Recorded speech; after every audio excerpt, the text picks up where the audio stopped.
Woo! What's happening? What's happening? What's happening, everybody? Good Lord. Take them back a little bit. Yeah, this is old school. That's like Freaknik 94 type music. When you bring out Uncle Luke. I got stuck in a Freaknik in Atlanta. I got stuck on I-75 right next to Turner Field. Yeah. It was my first year here for Freaknik, right? Yeah. Damn. And it was so hilarious, man. So a buddy of mine that I was in the car with, he goes, hey man, we stuck. I said, what the hell you mean we stuck? He's like, we ain't going nowhere. He said, you go in and put the car in park. I was like, what? Just get out of your car and just. Dude, when I tell you, everybody was out of their car. Everybody was dancing on the damn streets, dancing on top of cars. Yeah. I didn't know what to do. Listen, I miss Freaknik. I actually miss it. Dude, who don't miss Freaknik? It was so much fun. Yeah. God damn. I mean, but when I tell you, dude, everybody was out dancing. Everybody was stopping in the middle of the street. Listen, I was a young 19. 19. I missed the really important concert because of Freaknik, but I didn't care. You probably missed a lot of shit. I missed a lot of shit because of that, but it's all good. It's the experience, man. Man, I tell you what, man. I mean, that song just brings back so many damn memories. Yeah, man. And you know, it's kind of a dedication to our one of our guests, Mr. Maurice Mears, who is actually from Miami. So I had to play a little bit of Uncle Luke from my man to get the show started. So here we are. Yes. What's going on, everybody? We are glad to be here. Of course, I'm your man, Leo Brown, and to the other side, Sir Nix-a-Lot. Boy, I tell you, man. Welcome to Barrels and Leads Behind the Brand. It's gonna be one hell of a show today. Yes, one hell of a show. I mean, we've had a lot of things going on. We took a 2-week break. Yeah. We have gotten a lot of things together. We're going to bring you guys not only the regular Behind the Brand show, but some new stuff. Yeah, new stuff. Got some new stuff. Shiny stuff. And you know, I mean, it's so funny that, you know, we're going to introduce one of the new segments today.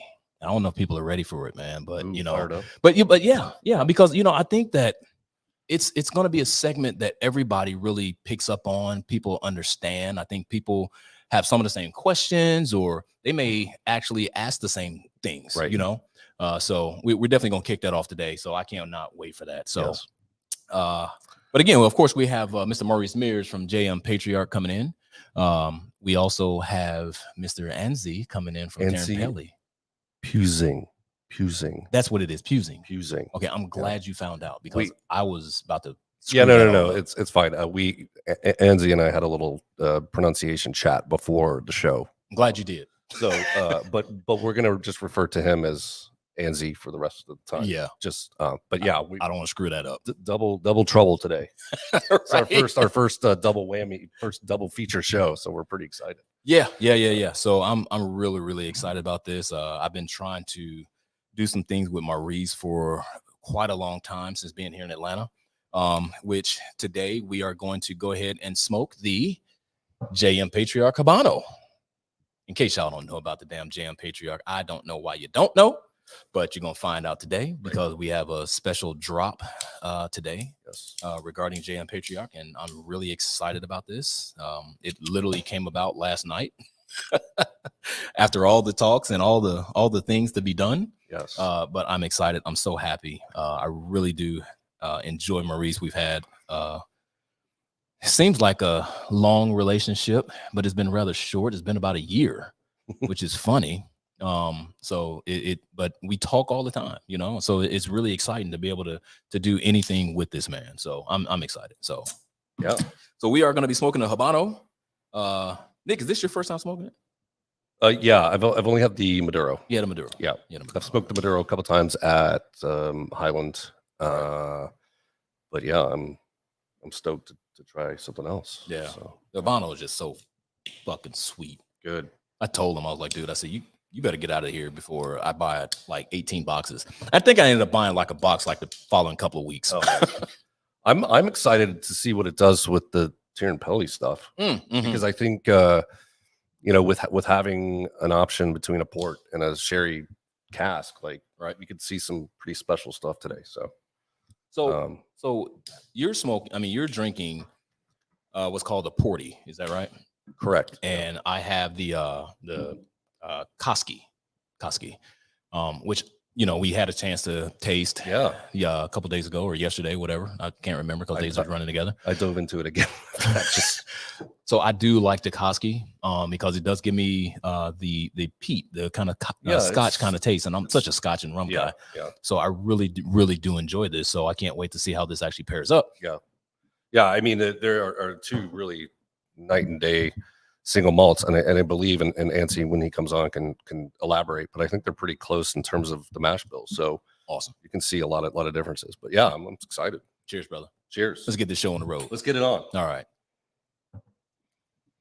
And with that being said, I told Nick just the other day, I said, I am getting pissed off about certain things being said and asked and all that stuff. So we got a new segment for you guys called Fired Up. Fired Up. Yeah, Fired Up. And Fired Up is really all about what's a pet peeve? What gets under your skin? So being on the tobacco side, I was working the lounge the other day. I think I told you it was fucking Sunday, right? And it seemed like every single customer that came in for the first 4 hours, their first question was, "What's a good cigar?" The fuck you mean, what is a good cigar? The one I'm smoking? The one that you just got done smoking? I don't know. Yeah. What the hell do you want me to say? Yeah. I mean, what am I supposed to say? Hey, Nick, what's a good bourbon? I mean, what kind of generic ass question is that? I don't know. Yeah, no, I think we both struck a nerve when we were talking about this the other night. And we get this in every sort of way of life. And I feel like when people, it's like, when you go to a bar and you're like, you sit down, you want to act like you know what you're doing, and you own the room, and like, give me a scotch. Which one? Give me it on the rocks. That's the other thing too that pisses me off. When people come in and say, "I'll take a whiskey." Okay, do you want a whiskey with an E or a whiskey with a Y? Do you want a scotch? Do you want a bourbon? What do you want? Give us some direction. Direction is too much vagueness in this world, man. Right. Come on. So listen, people, we're here to help educate. Yes. We're not here to get on a soapbox, though I am getting on a soapbox. We're getting on the soapbox. Yeah, but we want to make sure that we educate everybody. Okay, is that, listen, there's whiskey with an E, whiskey with a Y. We can go all into that a little bit later or into another show, or we're actually diving into some reels and all of that kind of stuff to be able to explain to that. Okay. But please just understand, do not go into a place and say, "Hey, let me get a whiskey," or "What's a good cigar?" What? Yeah. What is a good cigar? Yeah. Dude, what is your palate? Yeah. Do you like mild, medium, or full? I think we're all adults enough to kind of know what our palate is, right? Food, no. Booze, no. I guess not. Maybe I'm being too generous. Yeah, you're being very, very nice, because one of the things I like to do is whenever they say that, I'm like, okay, which one's better, Nike or Adidas? Right. Well, I like Nike. Why do you like Nike? Why do you like Nike? Yeah. Well, and I think a lot of it comes down to branding, marketing. Mm-hmm. Mm-hmm. Who's representing it? Mm-hmm. But it's never the real question of why do you like it? Right. But you know what? It's not even why you like it. I don't think people take enough time to understand what it is that they actually like. There's a lot of people out there that say, "Hey, you know what? My friend told me to drink this. My friend told me to smoke that." Your friend doesn't even have the same damn palate as you. Right. What I mean? What did you just get done eating? What did you get done smoking? What do you plan on smoking? What do you plan on eating afterwards? Everything. How was your day? Yeah. Did the wife or the husband get on your nerves? Did the kids get on your nerves? Is it an anniversary? Is it a birthday party? What the hell? There's a lot of things that go into what a good cigar is. Are you hanging at your summer lake house? Are you hanging out at your summer lake house like Ansi? And so he's probably in a good mood. So that creates such a different kind of mood for me to smoke a cigar on a lake house, and I'm looking out at the water and thinking about how the rest of my day is going to go, let alone my life. Yeah. Well, and I think too, like, and just because I've been in contact with a lot of bartenders, I think they ask for the same thing. I think they want to help, right? They're not, a lot of them are behind the bar to actually give you their expertise and their knowledge, and maybe a shoulder to cry on if you're having a bad day. Listen, not only are we therapists, we are subject matter experts. Yeah, that's right. That's it. Yeah, that's what we do. That's what we do. Yeah, we want to make it easier on you. Yeah, We want you to enjoy your time. Yeah. But you got to give us a little. You got to give us something. Give us a little help. So so I'm off the soapbox now. So that was a good one. Yeah. I'm almost not fired up anymore. No, I'm just kidding. Good. So I learned a new word today. Ooh, good. I learned a new word today. Yeah. And it is, where's it at? Shit. Memortier. Any idea what that means? Memortier. Yeah. It sounds like a combination of like mortier, which is like death in French, I think. No, and maybe I'm saying it wrong. And memorial. No. Oh, okay. Then I'm way off. No. Memortier, which means from memory or okay. by the heart. Yeah, all right, that makes sense. Yeah. That was pretty cool. I thought I'd bring a little bit of education to everybody today. I don't know. Shit. Memortier. Yeah. Is that French? It sounds French. They say it's Greek. I don't know. Say it's Greek. I don't believe that. My man Rob said JM is a good cigar. Simply any cigar that a person smoking it enjoys. I like that. Yeah, a good cigar. That's all. Yeah, I agree. You know, I mean, it's the one that I'm smoking. Yeah. I mean, you want a JM? Cool. We're going to tell you about JM. You want a Cohiba? We'll give our 2 cents on Cohiba. And we're going to go through some stuff like that. We can't tell you, what a good cigar is. Yeah. I can't tell you if you're a good person or a bad person. Yeah. I guess I can after getting to know you. Well, yeah. That goes into cigars too. That is parallel with You got to get to know. Got to get to know the brand. You got to get to know the tobacco. I mean, for me, coming out of cigar retirement, I guess, I've had to start all over, and all you can do is just ask questions. That's all you can do. I'll ask questions and just play around and have fun with it. You'll figure it out. But that's what we're here for, is to help you out. We're going to help you figure it out. And just like we're going to help you figure out just who the hell and what the hell JM Patriarch Cigars are. Yeah. And we are going to bring in the one, the only, not only my man, not only our new sponsor. Yes, our first. Damn. I'm so excited. I'm so excited. Yeah. So I really appreciate this man. Yeah. It's such an honor to be able to have him in. Yeah. And he is a friend. And I can say that with all transparency. Yes. Welcome in, my man, Mr. Maurice Mears. Ooh.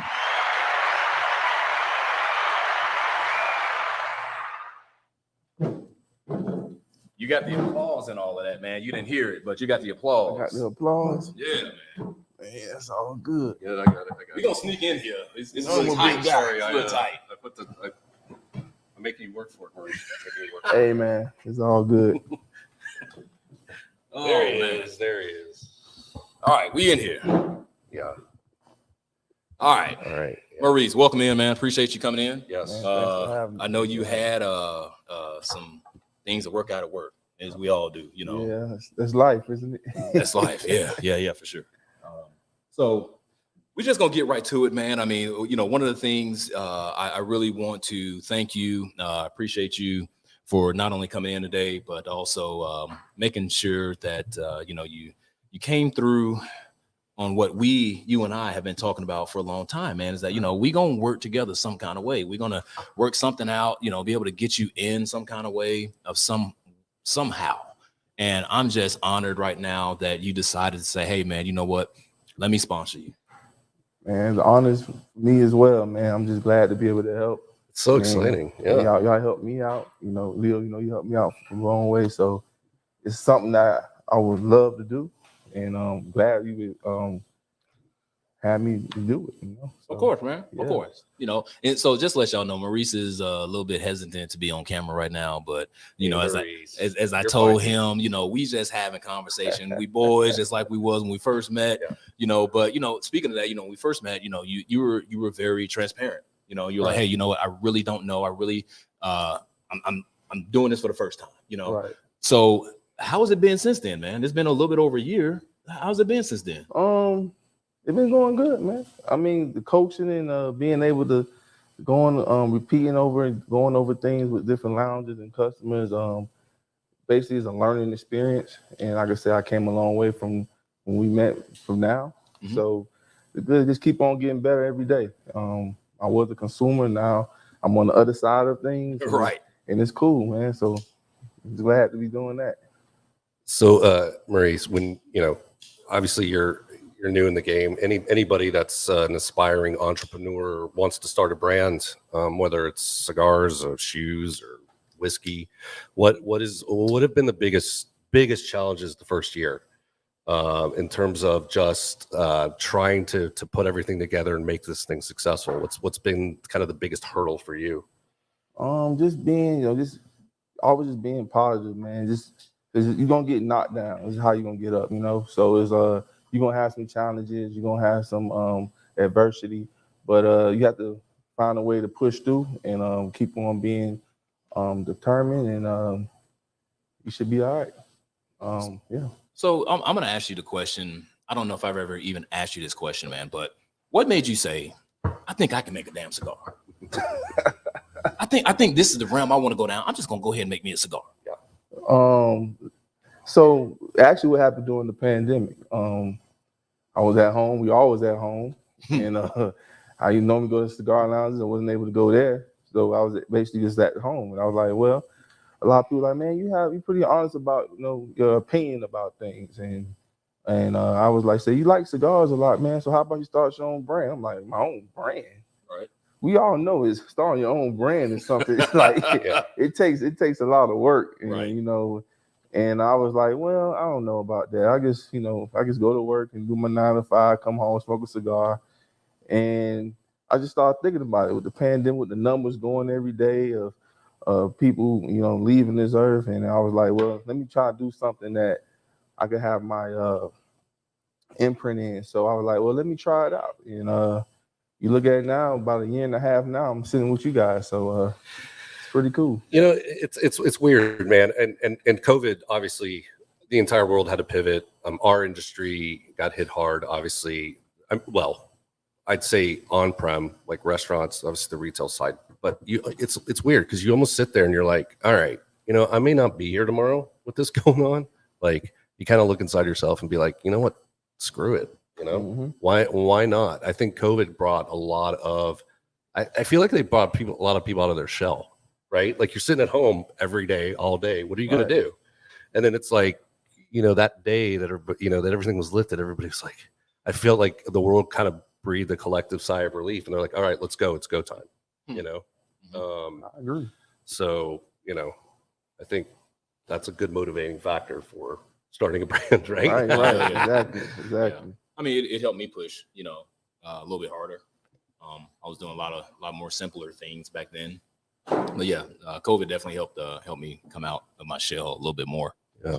Thinking So I didn't know you had a shell. Right. All right, man. So I'm just gonna get right to it. Why the name, man? What is JM Patriarch? What does that represent? What does that mean? Where did it come from? Just give us the background about JM Patriarch. Man, it actually is my great grandfather's name initial, so it's James Maurice Moss. And I always learned growing up, coming from the city of Miami. I used to walk from home, walk from school, just the culture down here. We had cigars. That was something that we did. That's something that we lived by. And go figure, fucking cigars in Miami. Okay, yeah, right. Yeah. So when it came down to it, my family always just tell me when I started smoking cigars, like, you remind me of your great grandfather. And I was like, what do you mean? He was like, well, he always just smoked cigars. He rolled cigars. He actually came from the island of the Bahamas, the Cat Island, which he came over to Miami with my great grandmother, which is from Cuba. And they came together, and he basically rolled a lot of cigars. And actually his favorite cigar was a Lancero. And that's my favorite Bartolo. So it's like that was gonna get into that too. Okay, yeah. Go ahead. So it was cool. So so I started, when I came up with the name, I had to pay homage to him. With he started the ground with me, even with being here. So when I came up with the name, I'm like, okay, JM Patriarch. So when he came up with JM Patriarch, I put James Maurice Moss. But the crazy thing about it is his name is Maurice, and my father's name is Maurice, and my name is Maurice Eventually. Wow. And I have a junior, which is name is Maurice. So that we got the 4 M's going across the logo with the J going in it. Basically means he's the patriarch of the family. That's right. So that was something that I was really proud of, you know, because he always wanted to open his own tobacco company. In them times, he wasn't able to do that. Yeah. But it's just like just being able to try to push that name and push what he loved, and I have the same love. It's actually really awesome. That's what I'm talking about. Keep it in the. I love the family inspiration. Yeah, family you know, stories, I mean, I think the bigger part to me is the word patriarch. Yeah, no, you know what I'm saying? Yeah, it's That interesting. You don't really, I mean, you pay attention to branding and logos to some degree, but you know, there's always that missing piece that you're like, oh, the light bulb goes on. It's like, damn, yeah. Sometimes it takes me a while, people. All right. Hey, look, don't be afraid, bro. It ain't just me. It ain't just all you. Good. Yep. Well, cool. So we're smoking the Habano today. It's my first time smoking the Habano today. So you want to tell us a little bit about the line and what's happening in the actual cigar world? Because this is smoking nice. Yeah. Like so basically, our Habano is, you know, an Ecuadorian wrap. It's gonna be a Nicaraguan binary filling. And what we all having today is our Robusto 5x50. And we also carry in the Toro, which is gonna be a 6x54. With the same blend. It kind of played a lot of my Habano was my first when we first came out, our original signature. It's actually really I get the aroma that we have in our Habano remind me of those walks going home from school. I used to walk by a lot of factories on my way home, not knowing what was really going on. I was like, man, that smells nice. So when I came with the blend, I get that same type of feel when I smoke my Habano. It remind me of the the culture down there in Miami. Also remind me of the walks from home. You know, being around in the neighborhood when people went out from work. So it was just a great thing for me to bring into it. Was that my Habano, which I'm really proud of it. Yeah, it's amazing what nostalgia stirs up, right? Whether it's a memory or a smell or taste. Dude, this damn Habano is so good. I tried to tell him without telling him it was so damn good. Yeah. And that was the weirdest part for me because, you know, if you're excited about something, you know, you always want to tell people, right? But, you know, just understanding who Maurice was when he first came into the lounge I was at, I was like, I cannot tell this dude how good this damn thing is. Yeah. Because it's gonna kill him, or either it's gonna blow his head up, right? Yeah. So, you know, I was real hesitant. I took a little time, you know, before I actually worked it and told him, I said, dude, I said, you got a hell of a product. Yeah. And he was like, you think so? Yeah. I said, I don't use those words lightly, bro. No, he really doesn't, dude. Yeah. So even about me, so whatever. But no, dude, I love this Habano. If you guys have not tried it, I don't know what the hell you're waiting on. You're probably waiting on if you can get them somewhere. So that's on you. Go into your local lounge and say, hey, I heard about this JM Patriarch brand. You guys need to bring them in. Or can they order online from you? Most definitely go order online. You can check our website. It'll be www.jmpatriarch.com.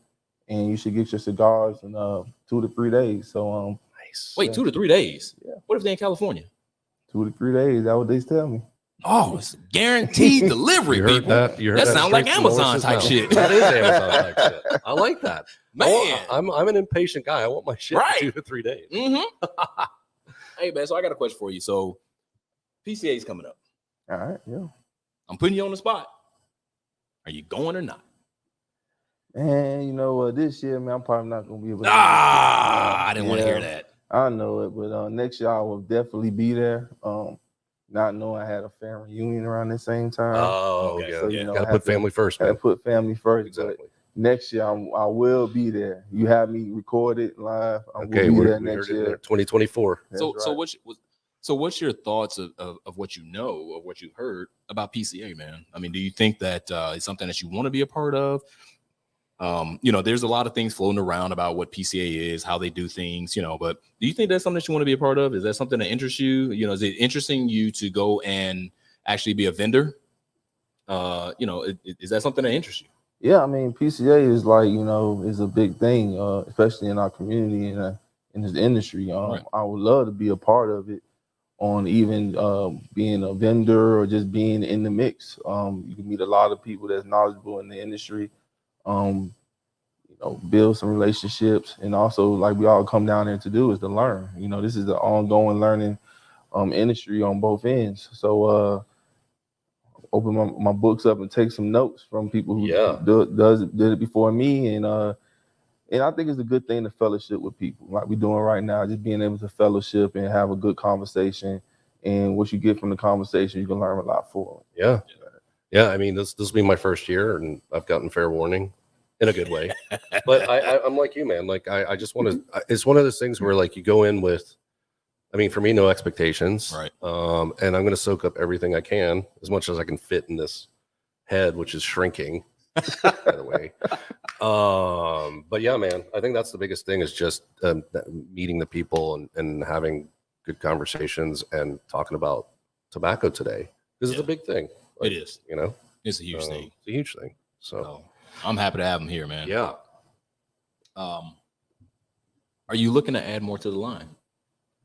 Yes. It's funny. I had a conversation about that the other day. Like, what's your next thing? What's your next thing you got coming out? And us being a small brand, we want to push to get to that bigger mainstream. But right now, we want to push on our using our Robustos and our Toros. But man, our next thing we got coming out, man, like I probably birded out, but we working on our Lancero. And that's something that I'm really working on. That's gonna be a great thing, I think. There's some people in this audience that love Lanceros. I had my first one. My first one was a Warwitch. Like, I and then again, being new, it's like I didn't know it existed. So but I love that smoke. I love that size. I think it's great, and that's awesome, dude. Like, I am looking forward to that. So I brought something special that you gave me. He's like, what? I don't remember that. Mm-hmm. Yeah. I figured I'd bring it and chill out after the show. Yeah.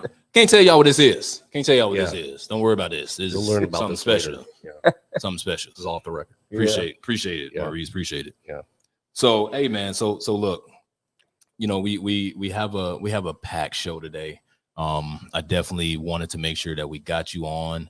I really, really, honestly, from the bottom of my heart, appreciate you, wanting to become a sponsor now. So it means everything to me. It means everything to us for what it is that we're trying to do. And the vision of what we're trying to do. We understand the vision, what you're trying to do. We're going to help push this thing, help to make this thing grow. So whatever you need from us, you always make sure that we know. Yeah. So all the folks out there, I'm sponsored, but we need some more sponsors, because these guys got a good thing going, and you don't want to be the last one to be a part of it. That's right. When it comes down to that. So Leo and Nick, they must know. Just a year ago, I was just knocking on doors and actually trying to get into lounges. Yeah. And this man right here seen something in me, and he gave me a shot and told me that what I needed to do and what I needed to learn. And me being a sponsor is a lifetime type of thing. So it's not even just when it comes down to in business and in contracts, but we have a bond that I want to see him be successful, which he's going to be successful. And whoever don't want to be a part of it, that's your loss. Wow, that was pretty good. We got that on tape, right? Can we play that? I almost dropped a damn tear, man. I didn't know what the hell was going on, man. Wow. Yeah, man. So, somebody thinks that much of us. That's cool. Damn. So how you feel now? You got your own camera. Yeah, man. You Cool can do it all the time now. You ready to go now? You ready to go now? All right. Well, since you're ready to go, I got some rapid fire questions for you. All right, here we go. All right.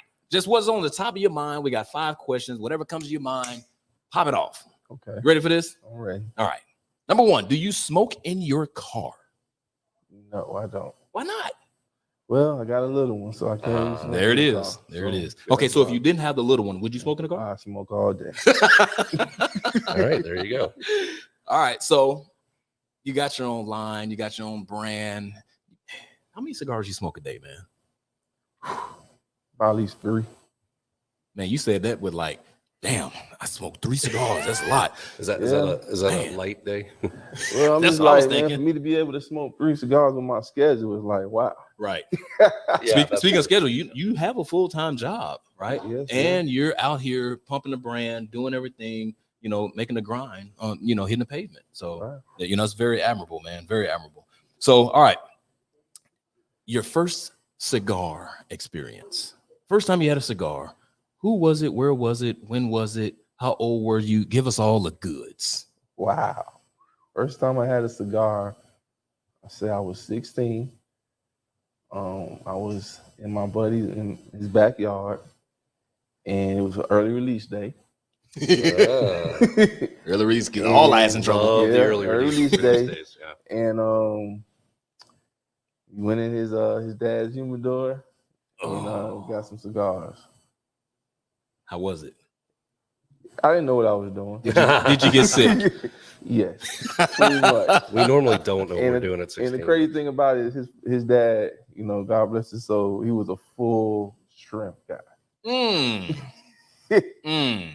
So you know what I was doing after that. Yeah, man. I hear you. All right. So favorite cigar pairing? Wow. I can say it could be anybody. Whatever you want. Yeah. It's your pairing. Well, I had to shout out a good friend of me, Shy.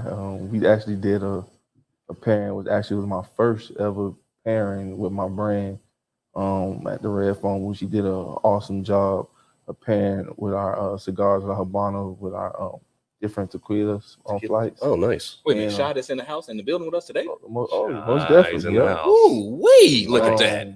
Hell yeah. There's some people that show up sometimes. Yeah, so it was like, I was very amazed on what she put together. She's amazing herself. She's a great person in this industry. And I need to look out for her as well, because she's going to take it by storm as well. So yeah, take note of that. In case y'all don't know, follow Cigar Duchess on Instagram. Yeah. Cigar Duchess. All right. Yeah. All right, man. I got one last question. One last. This is always the one that makes people say, damn. I know. Every time. It makes them say, damn.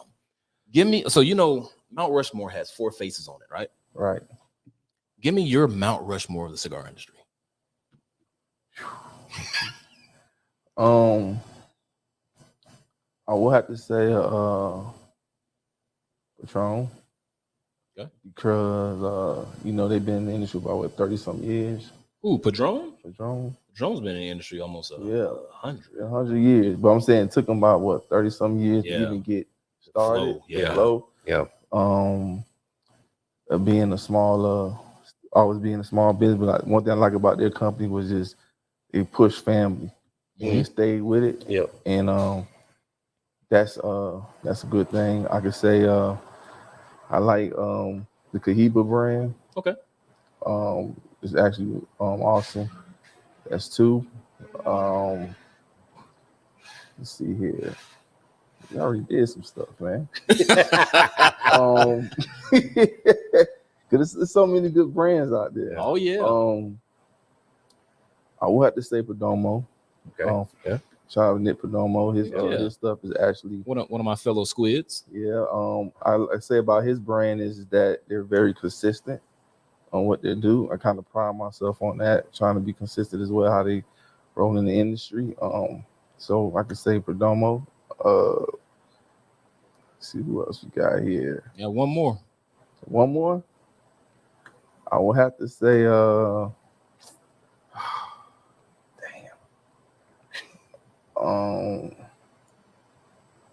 I won't have to say, this is my personal, what I like what he's doing, Foundation Cigars. Nick Melillo.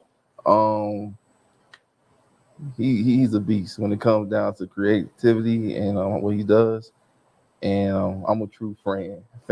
So nice. I'll have to say him as well. Yeah, man. I mean, you got some good ones in there, man. Yeah. I mean, we've heard everything, you know what I'm saying? And Nick has been both Nicks have been one that people bring up. But yeah, Nick Melillo, good guy, all the stuff that he's doing, with Foundation Cigars. I got another good friend of mine out in Cali. He's a huge Nick Melillo fan. And in the Georgia market, Perdomo is huge here. Right. Huge, I mean, they're everywhere. Padron, of course, people always say this probably one of the most consistent cigars ever made. Right. So definitely, and there's only like 1 or 2 Padrones that I really, really, truly enjoy. And that's the number 2 and the Torpedo. The Torpedo is really my favorite one. Yeah. In the natural. And then who else did you say? Well, I said the Cohiba brand. Cohiba, yeah, the brand. Yeah, you know, it's the more, you know, older brand when it comes to like when it comes to the Cuban side. Yeah. And I was trying to have it, you know, you go to like old and a little bit of new into it. Right. I'm still kind of new to the industry. Right. I ain't got no the hairs yet for knowing the wisdom. But I can say I can say those guys is very a good blueprint they're trying to follow from. I can say that. Well, there it is, guys. You guys heard it from the man himself, Mr. JM Patriarch, Maurice Mears, everybody. Maurice Mears. You guys make sure you find out where your JM Patriarch cigars are able to be found. Tell everybody how to get in contact with you, though. Yeah. Oh, you can reach me up on my Instagram. Got an Instagram. You can follow us at JM Patriarch. Hit me up on you can send us pictures. You can send us inbox. I mean, what's called DMs. DMs. Yep. Good DMs, please. And, but man, like I always tell everyone, is like I want to hear the feedback. I always believe all feedback is good feedback. So if you smoke our cigars, please, just drop a comment, drop something that you want us to make it better, what you want to see. We can do the best to make our brand better for the consumers. And how can they purchase? Oh, you can catch us online as well at our website, jmpatriarch.com, and you can have get some variety packs, boxes. I think you have a good selection of what we have. The boxes, ladies and gentlemen, are freaking fantastic. They're beautiful. You know, I've seen a lot of boxes in my time throughout this industry, but one of the key things that I love about these boxes is that they are magnetic. So here's the front of the box, and it's very easy to open up. You don't have anything to worry about. Flip that up and bow. Ow. There you go. Ow. Love it. You can't beat it. Listen, also endorsed by Boveda. That's right. Very big thing. Nice. Very big thing. Of course, everybody knows that, you know. But listen, guys, very simple, very easy. JM Patriarch, go out and get you some. We love them. Yes. Appreciate it. Go out and get you some, man. Thank you, Maurice, man. Maurice, appreciate you, thanks brother. for coming on, brother. Thanks for having me, man. Yes. We got part 2 of this show. Yes. Coming up. Yes. So we're gonna let Maurice get out of this tight ass spot. Probably come this way, dude. All right. It's a lot of man on this seat. It's a lot of man. I love it. All right. So now, as we told you guys, we are Girls and Leaves Behind the Brand Global. And there's a reason that we're global. So we are getting ready to bring you guys not only a cigar, but we're going to bring you some whiskey. Yeah. Now, is this whiskey with an E or whiskey without the E, Nick? It's a whiskey without an E. We'll listen. If anybody who needs the education behind that, we're going to make sure that we do some things for you guys and with you guys. Yes. So don't worry about that. But in the meantime and in between time, we are going across the pond. Yeah. If you guys have been following us, we use that term all the time. So now it's time to go across the pond. Where are we going, Nick? We're going to Finland. Finland. Finland. You ever been to Finland? I have not. I have not been anywhere near that area. So because you lived in London for a little bit. I lived in London. I did not make it up to any of the Nordic countries or any even out that way. Yeah. But by the looks of it, by the looks of Anzi's Summer Cottage, I kind of want to go now. Listen, let me tell you something. I can't wait to get you guys. You know what? We're not going to waste any more time. No, let's bring them on. Listen, if you guys don't know about Tarantpelli, yes, go ahead and look them up right now. Yeah. You can go to TarantpelliDistillery.com. Yeah. That's TEERENPELI. Yes. Distillery.com. Yes. So without further ado, we're going to bring in the man, the myth, the legend, Mr. Anzi Pusing. Did I get that right, Anzi? Oh, Hey. he's looking very dapper in his lake house. Hello. Yes. How are you doing all there? Good, sir. How are you? We are good. I'm very good. Good to be with you guys. Yeah. thank you for being patient and staying up. It's almost 11 o'clock in Finland. Right. So Angie, you can't tell by the background though. No, you can't. I feel like it's like 6 o'clock there, but Angie's like, man, it's my bedtime. Yeah, we have a special midnight midnight sun weekend coming along here, so it's like day all night long. Nice. Yeah, now I wish I was there, but yeah, we're really, really happy to have you on. Like we were talking before, a lot of times, especially in the area of the country that we're in, a lot of people don't get to hear about some of these wonderful whiskeys and wonderful people. So, when I talked to Anthem here, Fred and Ben were very accommodating and told us all about you. And, we're now sipping on some really incredible Finnish single malt. So thank you for spending a little time with us today and talking about Tyrnpelli. So, Angie, let's go back to, that day. I've read that this all kind of became a thing when you were in the Merchant Navy, correct? So we have been in the Navy also. Yeah. Okay. Oh, really? I was in the Navy as well. Fellow Navy, but on a merchant one, not the one with the guns. Listen, you gotta you can't have the Navy without merchant marines. I mean, you just gotta have them. Yeah. Yes. So from what I've understood, you were on the boat. It was a kind of an unusual weather night, and you're like, yeah, I think I'm gonna open a brewery, restaurant, and a distillery. How did that come to be? And was the family surprised, or was everybody on board, or how did Tyrnpelli come to be? Wow, that's a big question, but I guess part of the thing is the background story about this being in a merchant navy and deciding that this is not my wine world for the rest of my life. So I decided to do something else, and that was the day when I started thinking about restaurant business. And with the restaurant business, pretty soon followed up a brewery, and again a couple of more years, and then there was a distillery coming along. So in a way, you were spot on, but it took a little bit longer than just one night or 2 nights. Right. This has been, well, I mean, you just had your 20th anniversary last year, correct? The 20th for the distillery. For the distillery, yeah. And next year will be, as a company-wise, we will be 30 years. So it's going to be a big celebration year next year for us. But the distillery is 20 years of age, yeah. Nice. Wow.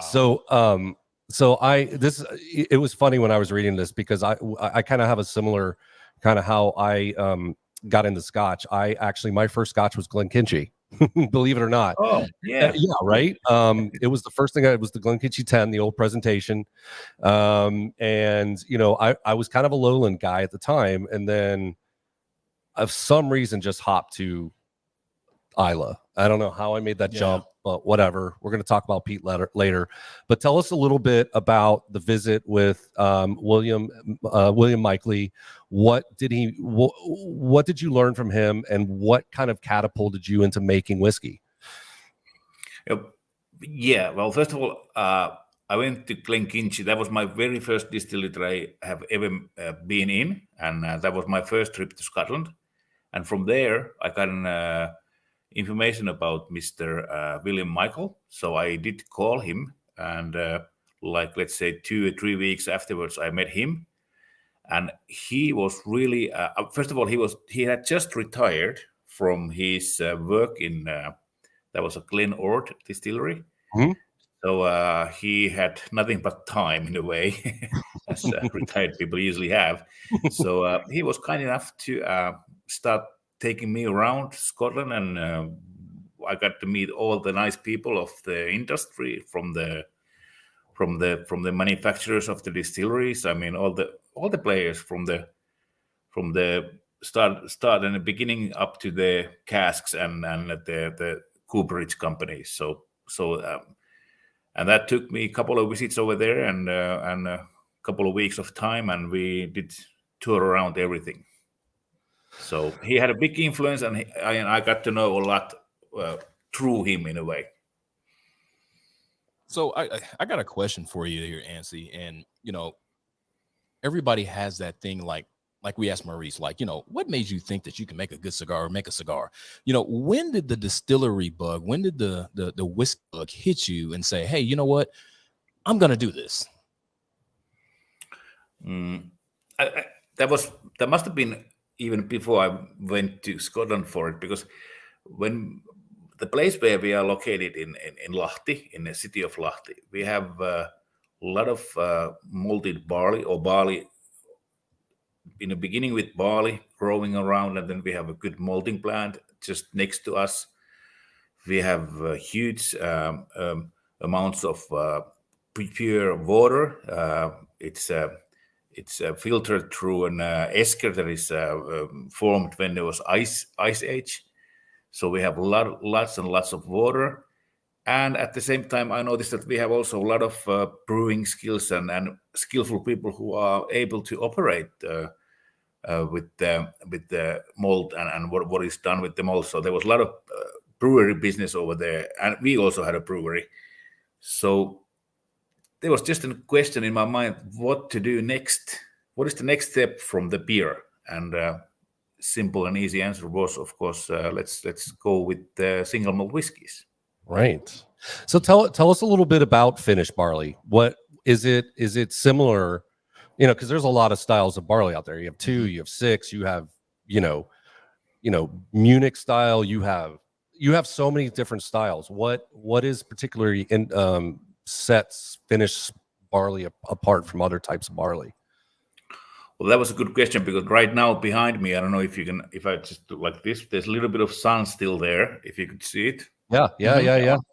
It's setting. So that tells you a little bit about the summer of Finland. So we have like long, intense days, and when the days are long, the barley grows a little bit differently. So there's a lot of intensity in the barley itself, and when that is taken again to the malting plant and all that, so it's like worked out a little bit differently over there. But the density in the malt is one key thing, and how we get a little bit of our own character in our whiskey. So and it's because of the thing what is there. How do you show it now over there? Yeah. Nice. I mean, it's got to be. I mean, and this is something else that we really wanted to dive into, because I think it's an important thing, not just for for the whiskey world, but for the world. Lahti is a very. I mean, there's a lot of natural resources around. There are things that are within earshot of your distillery. I was just reading that you're trying to take Terrampilli to become basically carbon neutral by 2025, which is incredible. I know we've seen a lot of people in the beverage world trying to go a little more sustainable, reusing water, trying to get natural resources as close to distillery as possible. Talk to us a little bit about the landscape and the sustainability and how important that is for you as a company, but also for everybody around the world that may be listening to this, in terms of trying to come up with different ways to reduce carbon on this planet. Yeah, I would approach this one by saying, first of all, that we are a family company. So it's like a basic thing for us that we think about our children, and we think about the nature around. So it comes like it's pretty like clear, at least for me and my wife, that we are doing whatever we do is we do it so that it's there's no harm in environment for that. But then later on, there was all the talks about sustainability and how this is a good thing, and we should do it like maybe the word sustainability was invented, and then we started to think about what we have done already about it, and we found out that we had done a lot. Like we have our energy, what we use for heating up the stills, it's from the wood pellet, like a plant. We have our own energy source, and we'll make the heat with wood plant or wood pellet. Wood pellet is the thing, and that's basically something we get just surrounding. We have a lot of wood industry here, so the sawmills make it. It's like a residue from the sawmills, so right. That's pretty good.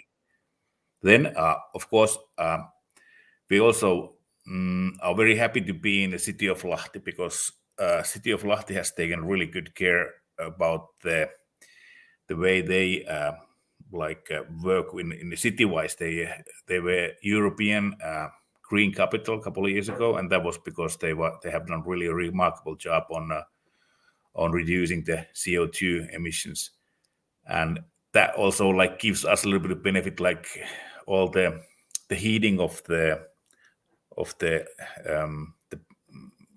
housing and heating of our factory and all those things is totally CO2 free at the moment. So it's like this is something that happens already just being here in Lahti. Right. So, and then of course we have still a lot of things to do. I mean, we are not ready yet, but we are looking into our bottles now, and we are trying to get less weight in a bottle, and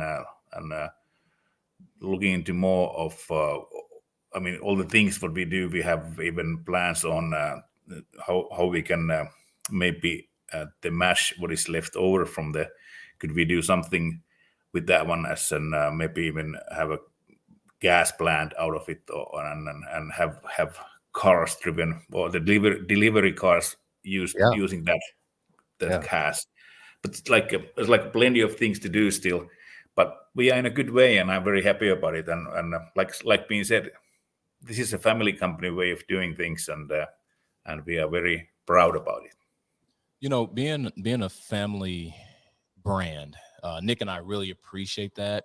The smaller brands, they don't get the attention and recognition that they actually deserve. And I know that you guys have won plenty of Spirit Awards, and you guys also have 9 different SKUs in your line. So my question to you would be, what makes you, Terranpeli, different or stand out? What makes your product good? Well, I told you we could have put you on the spot. Yeah, well, let me see over here. Yes. I have here one. Yes, sir. Cheers. Cheers. Skull, right? While thinking about the answer, what makes it good? We have to taste it first. Yes. So for everybody out there, we Leo and I are sipping on 2 of Terranpeli's core, a Porti and a Caschi. So the Porti being a port finish, the Caschi being in PX and Oloroso sherry, which is, I love sherry. Anything, just mention the word sherry and I get excited. But it's interesting, Izzy. We'll let you allude to this. Just right off the bat with Leo and I just tasting this, it does. There are very, I guess, apparent similarities to Scotch. I mean, it's very malty. There's a lot of I get a lot of raw sugars, like the Porti, obviously that fruitiness that backs up the peat, just a nice little balance. I mean, these whiskeys aren't super old, correct? I mean, they're in that 3 to 4 year time frame. I mean, I know you make more aged stuff, but in terms of how they drink, incredibly easy. The ABV at what they're at. I mean, they're just an incredibly balanced whiskey for being as young as they are. So tell us a little bit about a couple of these whiskeys, and talk about why finishing so early on, especially in different casks, and are you using a lot of I guess in the initial stages, a lot of bourbon barrels, ex-bourbon? Where are you going with the aging process? Hey, man, we just gave him about 5 different questions. Yeah, I know. I'm sorry. Just ignore all that, Enzi, but talk about the whiskey. I mean, okay, I try to sum up a little bit. First of all, I must give a lot of credit to my staff, my distillery manager, my people over there who are doing the actual work. They are the ones who do the good whiskey, because all this goes through their hands, and they are the ones that they're the masters of distillers.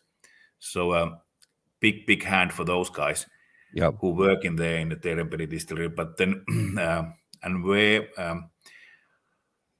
a true thing is that the age, it's pretty modern at the moment, that the age statement is not in malt whiskey. Mhm. Of course, we do both. We have some age statement there is, but then again we have like these both Portti and Kaski. There's no age statement on those.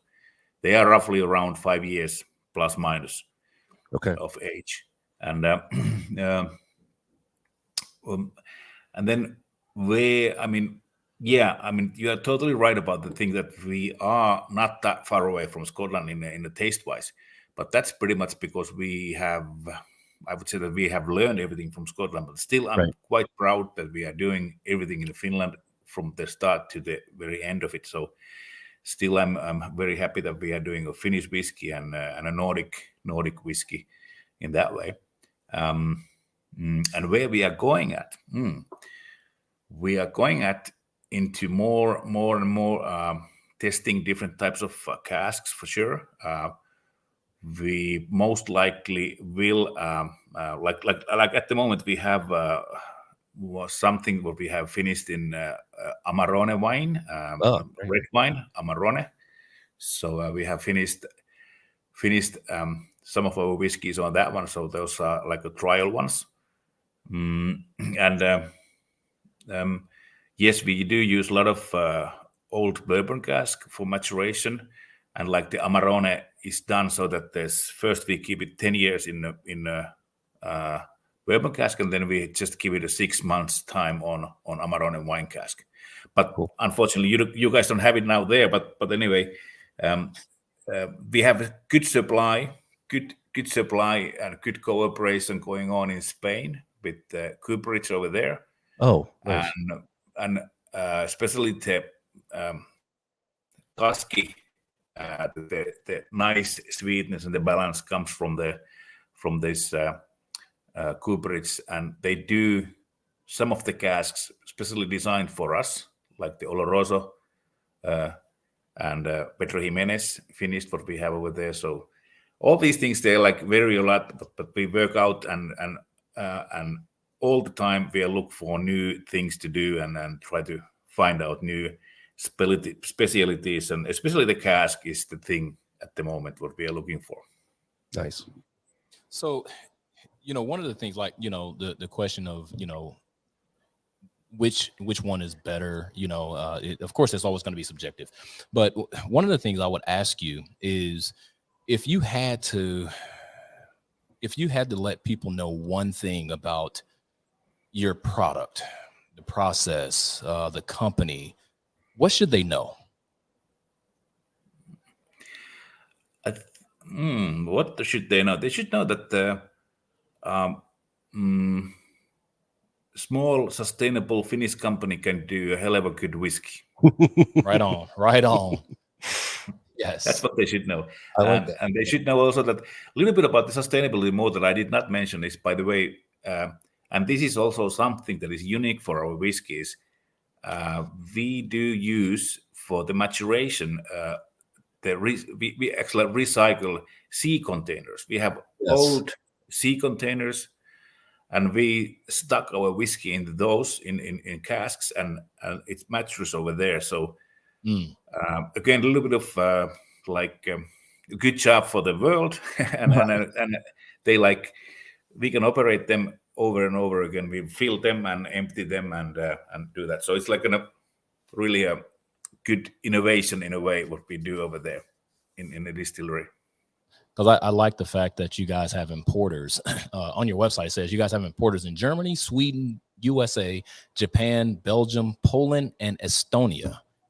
I mean, that's really going across the spectrum. Yeah, it's a good mix of whiskey drinking countries. Right. So, to go along with that, because I like the Kaski, but one of the brand or one of the lines that stood out to me was is it Savu? Yes, that has really a lot of peat in it. Savu, yeah. And I'm a Scotch drinker, so I like peat, but what is the meaning behind Savu? Or why we do it? Well, the meaning of why. This is again give a little bit of extra variations on the scale. So like this is the way how we just build up the different whiskeys, and then now the Savu is something that is like doable, and we are really happy to present that one for our customers who are looking for the peat in the taste. So just to give out another sample of small, sustainable Finnish distillery doing a hell of a good whiskey. Yeah, and you talk about sustainability on your website. So if anybody's looking to understand exactly what Ansie's talking about, you need to go to the website. Once again, it's TerranPellyDistillery.com. It's a great website, by the way. You guys did a great job with just explaining and the education and stuff. All of us need that. We want transparency, especially in the whiskey world, and I think what you guys are doing is amazing. Yeah. I love this. We got to touch on this just for a couple of minutes, man. And then we'll let you go to bed, Ansie, hopefully. Sunlight's going down. Sunlight's going down. So that's our cue. Okay, I know this is gonna, we won't touch on this too much. I'm just curious about this because I know this has been in the news a lot. So Finland obviously just joined NATO. So that's been a big thing for your country. It's a huge. It's huge. It's not just you, it's affecting everyone in this world. Has this become, I guess, in staying out of all those other realms, is this become an issue for you in terms of how you run the business, in terms of importing and exporting? Or has this been a pretty positive thing so far for everyone? I would like it to be a positive thing, and it does not affect anything on us because we have not done any business with Russian at all. So so it don't harm us anyway. But then again, I'm looking forward it actually helping us maybe in the future. So at least when we think about it's very popular today to travel and like come and see like make a visit in our distillery. So at least it's more safe for the tourists to come around now because we are in the alliance with the best ones. Or we could also say that you guys are safe now because we joined into NATO. That's a good point. Right. More whiskey for us. More whiskey coming this way. More whiskey. Yeah. Heck yeah. That's awesome. I'm very excited to have Ansie on. It is I don't know. I've never had any whiskey distilled out of Finland. So this is a pure enjoyment for me. I really have enjoyed this. I've enjoyed talking to you. Yes, sir. Once again, please cheers to you. Yes. This fine whiskey. Listen. So we're just gonna go ahead and get into it. Yeah, we're gonna get into it. Yeah, so let's get into the rapid fire. You ready for rapid fire, Ansie? You got a preview. So yeah, I'm ready. You got a preview. All right, so here's question number 1. Do you have your own secret stash of Terran Pelly? I do actually. Can you share with us what it might be? It's the very the bottlings in the very beginning what we did. So I have saved those. Yes, I have saved those, and there's even numbered bottles that are like numbers from 1 to 10. So there's those series. Because I'm hoping that one day there will be an auction. Maybe it's going to be in the USA, and there's going to be a big auction, and and then we'll bring those into the auction, and we'll see how much the customers are ready to shout for those bottles. Yeah, I think I got about $11 in my pocket. I join in on that auction. We'll see. Okay, it's sold. Oh, he's like done. All right, great. All right. I'll take it. Yeah. All right. So number 2, if you could tell someone starting their own distillery or brewery, what would it be? Excuse me. What do you mean by what to do when starting? So, like your piece of advice. Yeah. Oh, my piece of advice. Yeah. I might even say don't do it, but but then again, of course, if somebody wants to do and open up a brewery and a distillery, yes, please go ahead. It is a tough job, of course, and these days, especially because there's a lot of competition. So, but then again, if you find your own unique type of doing things, I don't see any any problem on a big success. But nowadays you really have to look your own thing, what you do in there. So, but if you found it, and just keep on doing it, I'm sure it's a possibility still to make a fortune out of it. All right, I like that. But here's one that we need to know about you. Yeah. Who gave you that first sip? First whiskey experience.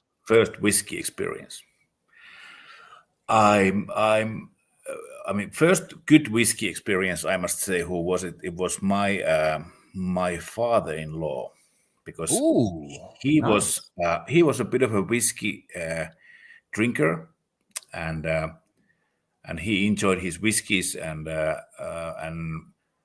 when we went to visit, our daughter was quite small, and so we went to visit my wife's parents. So in the evening after the dinner, he usually took me, and we had a whiskey or two, and that was like maybe that was the first like a good experience of having a whiskey. Yeah, I would say that. Do you remember what it was? Yeah, I do. It was Irish whiskey, because he was really big on Irish whiskey, so it was always Irish whiskey. Interesting. Yeah. So, what's your favorite style of spirit? Of course, I'd have to say whiskey, because it's it would be fool to say something else. But definitely whiskey is my style of spirit. Yeah, but I also enjoy beer, because I do really enjoy beer. Which style? I mean, you make a ton of different styles at the brewery. Yeah. But from the beer of the styles as well, I mean, like, well, now we are in Finland and we are in the midnight sun. So when you come out of sauna and you have a really good hot sauna, and you come out from there and then you start to look the sunset, it's not going to set. So you're going to just look at the sun. So I would say that the good pills after that, good sauna, that's the thing to do. Nice. All right. Nice. So the last and final question, hopefully you've had time to think about this. You know, we have the Mount Rushmore here in the United States. We got the 4 presidents that are on it. What is your Mount Rushmore of the industry? So 4 people, yeah. 4 people in the industry. Oh, well. I'd have to say first of all, Willie Michael, because he's a good guy. He's really a good guy. Then I would say Dave Broom. Just met him a couple of days ago. He's not totally in the industry, but he's anyway a good guy. Yeah. Then I would say Jaakko Joki, because he's our head distiller. And 4th guy. Who would be the 4th guy? Maybe I would pick up my son, Iisakki Pyysing. Oh, nice. Very nice. How old is he? He's 22. Okay. Is he in the family business too? Is he? No, he has his own line of. He's in the university and studying, but I of course I could also pick up my daughter Iina Pyysing, but you were thinking about Mount Rushmore, so I was thinking about men. But it's okay. We can put anybody up there. Anybody. So maybe you have the 5th one, so it's Iina Pyysing. Okay. She will be there as well. Right. Unofficial 5th for Anzi. So and I just got one last question, Anzi. You know, I really had to wonder about you guys' logo, and the logo, it looks like it's a duck of some sort. I'm not sure, but can you talk to us about the logo a little bit and what that means? Yeah, it's the logo here is it's a bird. Teerenpeli means it's a bird. It's like teeri is a bird, and the picture, it's a bird's like I can see like how do you say now, face of a bird in there. It's a forest bird in a way, and it has a bow tie in there, as you can see, and the bow tie is like symboling the attitude of service of us. Somebody might even say a playboy, but I would say service. not anymore in this age. You can say Playboy. Yeah. But and of course the name, the Terempeli itself, what it means is it's an old ancient word of flirting. You know, when a boy meets a girl in a bar, it's like there's like Terempeli is going on, so it's like a flirting game going on. So it kind of does go Is that in line gonna with that that could be Playboy my thing. opening line to the next woman I meet at the bar, right? Yeah, use that one and have a whiskey have a Terempeli whiskey. Yes, absolutely. I mean, Terempeli. absolutely. They have to go hand in hand. Of Got course. to. So, yeah, Sure. Cool. I love it. I love Awesome. it. Man, Anzi, this has been wonderful. Thank you for joining us. I've gotten some education about the company. I've gotten some education about Finland. And, you know, this has been really exciting. You're going to have to plan a trip out there, man. Dude, you know what? Every time we go across the pond, I just want to go wherever we talk to. I know. It is such a great thing. I love it. I love it. And this has been a fantastic interview. Yeah, thank you so much, Andy. I really, really do appreciate the time. I know it's time to go to sleep for you. You know, almost 11:30. We appreciate hate to keep you up. It looks like it's about 8:30. Hey, the sun's almost gone. Right. One more thing is that I just want, if you guys are ever here, if you come over the Atlantic and you decide to come here, you are always invited to over here, and then I'll take you to sauna. Oh yeah, that sounds amazing. Pretty much welcome. Well, we're 2024. We're going to be 24. I think we're going overseas 24. Bro. Yeah, we're going to be overseas. So we also got to we also just really quickly, if you guys are looking for Terempeli here in the market, in the Georgia market, so Anthem Imports and Distribution is here. Right. Really good guys. And I believe a few of the places that I have seen it, Vintage Bottle up in Kennesaw, Jay is a very good friend of mine, does a really good job up there. My friend's bottle shop in Grant Park, I believe Elemental is carrying it as well. So kind of keep on the lookout for it. According to Anthem, we're going to start seeing more Terempeli in the market. So we're very excited about that.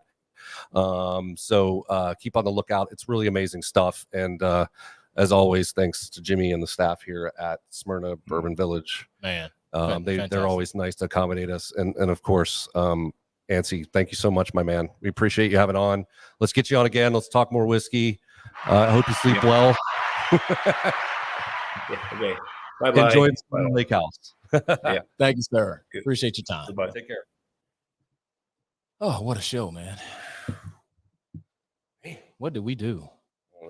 We had we bit off a whole lot today, man. Whole lot today. We had Mr. Maurice Mears on from JM Patriarch. Thank you, Maurice, for joining us. We had Ansi here as well, all the way from across the pond in Finland. Damn.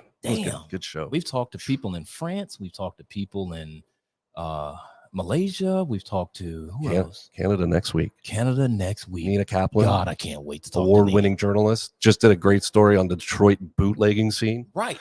So I believe she's in Windsor. I don't know. We'll find out, man. But man, like I said, we're all over the place.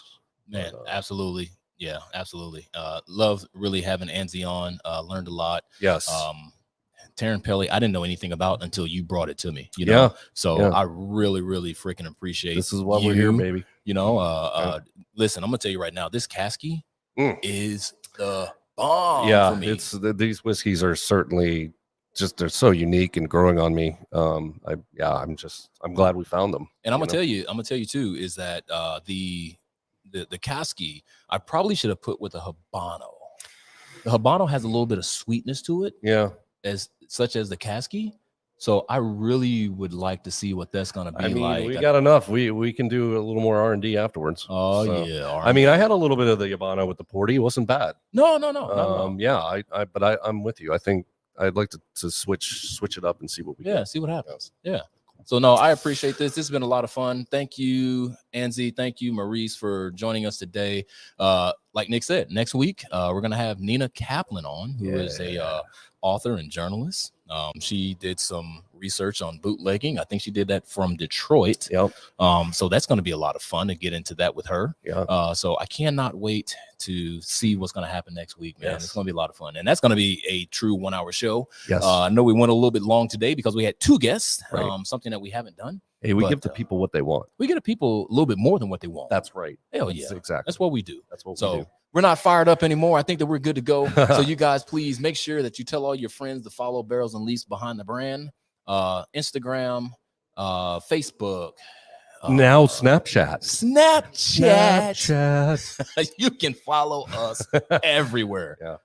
So don't be afraid, guys. Tell all your friends. Make sure you hit the bell to make sure that you know it exactly whenever we are on, so that you cannot miss any episode in each episode. Yes. And with that being said, man, I don't know if we have anything else to tell the people, but one of the things I'm going to drink some more whiskey. Yeah, I'm gonna drink some more whiskey. But you know what? I cannot let it go, man. I mean, my man Maurice was in the house. Yes. So I got to make sure that we play a little bit of little outro. Little outro. Oh yeah. Peace. See you guys.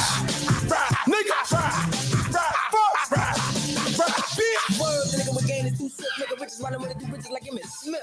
So let a nigga slide up, stick dick in your throat and leave your mouthpiece wide up.